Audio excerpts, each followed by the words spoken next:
अपने आप पे हंस रही हूँ कि मैं तो उन लोगों को समझ गई हूँ और वो सब कबूल कर चुकी हूँ जिसकी मेरी लाइफ में जगह नहीं थी। तो तुम्हें क्या बताऊँ मैं? तुमने इन्हें सिर्फ समझा ही नहीं बल्कि परख भी लिया है, और अब तुम मुझे वो सारी चीजें समझाओगी जिससे मैं सब कुछ ठीक कर सकूं।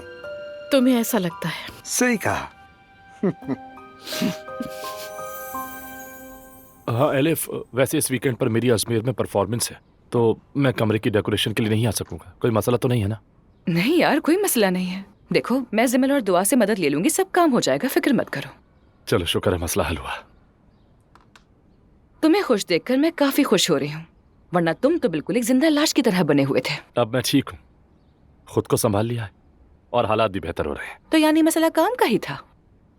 शायद।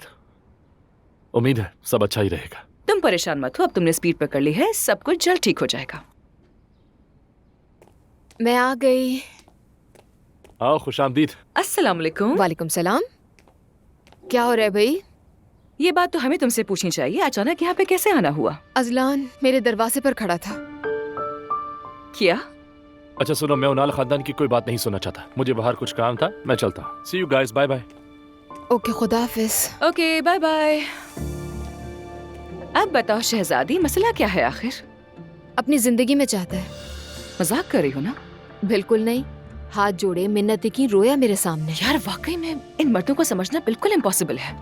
साइको है, उसका वाहिद मसला शारिक है। जाहिर है, आई एम श्योर कि अब उससे जेलसी हो रही होगी। तलाक के लिए भी राजी है। इतना यकीन है उसको? और मैंने हाँ कर दी। दुआ, क्या तुम पागल हो गई हो? नहीं, वो इसी के लायक है। मैंने एक शर्त रखी है। मैंने कहा अगर तुम मेरा हाथ पकड़कर अपनी फैमिली और अपनी बीवी के सामने वो सब कह दो जो मुझसे अभी कह रहे हो, तो राजी हूँ। Oh, I can't believe this. Tension मत ले खाला, वो ऐसा नहीं करेगा। अगर कर लिया तो? मैं उसे अच्छी तरह जानती हूँ, अजलान ऐसा नहीं कर सकता, हिम्मत ही नहीं है। दुनिया का सबसे बुज़दिल आदमी है वो। मैंने उसे एक दिन की मोहलत दी है, देखते हैं क्या करता है। लेकिन देखो, इस बार मामला अलग हो सकता है, क्योंकि इस बार वो तुम्हें शारे की वजह से खो भी सकता है।